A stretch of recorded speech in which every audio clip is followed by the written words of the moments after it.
রান্নাঘরে কে? আরে আহিলি তো। ছুটির দিনে মটন বা চিকেনের রেসিপিটা আহিলি করে।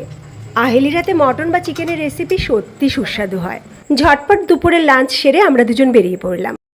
আমরা এখন বউ শাশুড়ি ঘুরতে বেরিয়েছি দুপুর খটখটা রোদে গরমের মধ্যে। গেস করো তো কোথায় যাচ্ছি? সিনেমা দেখতে? না গো না, সিনেমা দেখতে না। আমরা দুজনে যাচ্ছি শ্রীরামপুরে, শ্রীলেদার্সে। কিন্তু শুনলাম শ্রীরামপুরে কালেকশন নাকি খুব ভালো। এই দেখো কাকে দেখলাম। ছোট ছোট বাচ্চারা দেখলে খুব খুশি হতো। অবশেষে আমরা চলে এলাম শ্রীলেদার্সে। শ্রীরামপুরে কিন্তু এখন খুব ভালো ভালো মল হয়েছে, খুব ভালো ভালো দোকান হয়েছে। এরকম টুকটাক শপিংয়ে বেরোলে আমি আমার বোনকে নিয়ে বেরোতাম, আর এখন তো আহিলি এসছে, আহিলিকে নিয়ে বেরোই। ওরা খুব ভালো বোঝে। দোকানে যে অসম্ভব ভিড় সেটা নয়, একটু কমই আছে। ভিড়টা কম হওয়াতে একটু সুবিধা হয়েছে, নিজেদের পছন্দ মতো জিনিস কিনতে পারছি।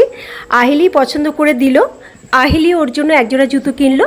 এই দেখো, এই জুতোগুলো অফিস যাতায়াতের পক্ষে ভীষণ কমফোর্ট। শুধু জুতো কিনিনি, টুকটাক আরও অনেক কিছু কিনেছি। তবে আজকে আমরা বাইরে কিচ্ছু খাবো না, কারণ আমাদের গলা অবধি খাবার রয়েছে। বুঝতেই পারছো, গরম গরম মটনের ঝোল দিয়ে ভাত খেয়ে বেরিয়েছি। এইদিকে আকাশে তো ভীষণ মেঘ, ট্রেনও চলে এসছে। এবার বাড়ির দিকে রওনা দিলাম। টাটা।